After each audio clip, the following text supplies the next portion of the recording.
Alright guys, so this is my reply for the No Zombies Allowed article. Sorry I have these in, the mic on my phone's not very good, so I've got to use these so the audio quality is a little bit better. Anyways, my first quote is pretty early. I knew that a media studies course would likely be met with skepticism by certain teachers at Quincy who believed that any time in school away from reading, writing, and arithmetic was wasted.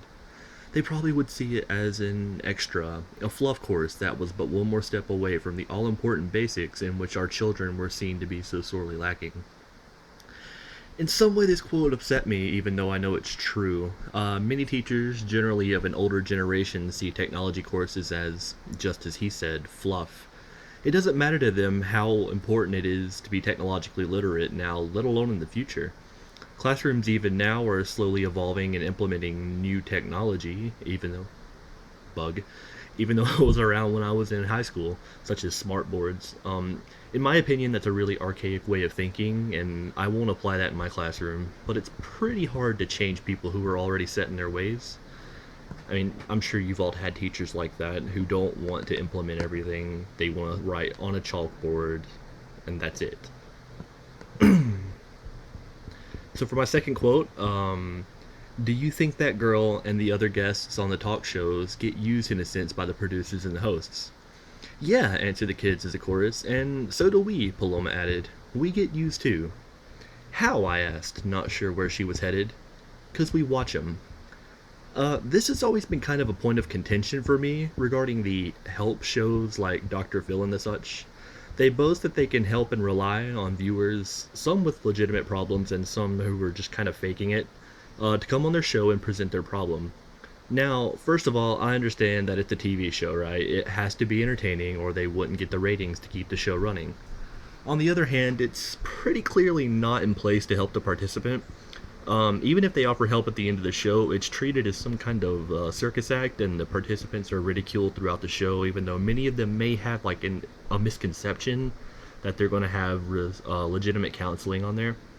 So while I understand why they do what they do, it doesn't stop it from being really shady, and that's not really something I personally agree with. So for my third quote, about a third of the students brought in songs in Spanish. Watching them proudly play and discuss their music, it was almost as if they felt they were getting away with something that was against the rules. It was as if they had been allowed to sneak homemade tamales and a glass of horchata into the classroom. Um, this is a problem I noticed continually throughout my compulsory school career.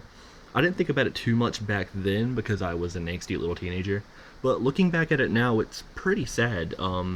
Most schools and state holidays are based around European ideologies like Christmas and Thanksgiving, largely ignoring the other cultures of the world. And on a more local level, the classroom, that is. Oh, whoops.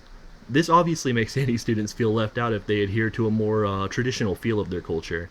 They never get a chance to express themselves in school outside of rare school sanctioned events or if they take a class specific to their culture.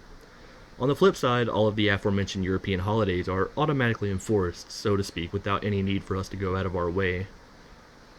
And for my final quote, at the risk of being really generic, to succeed in this class, you have to think, I told my kids after my opening monologue had finally reached its end. No zombies allowed. Now, I picked this as my last quote because it's a pretty interesting idea when thinking about the required schooling. It's less of a problem in university, so I've never thought about it too much. For a lot of my time in classrooms in high school, I was almost on autopilot.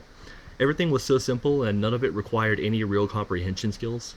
It was as if the class was designed to just kind of push students through, which, to be fair, I mean, it probably was. They had to keep graduation rates high for grants and the such.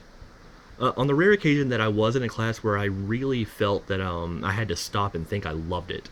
I felt that it was so much more engaging, and I was glad the students really got a chance to experience that because I went to a pretty nice high school, I feel, and I'm sure lower income schools do have classes that are solely designed to push students through, and they don't get that chance for that teacher who really cares. And that's kind of who I want to be, you know? But anyways, it's a bit short. This was my reply. Thanks, guys.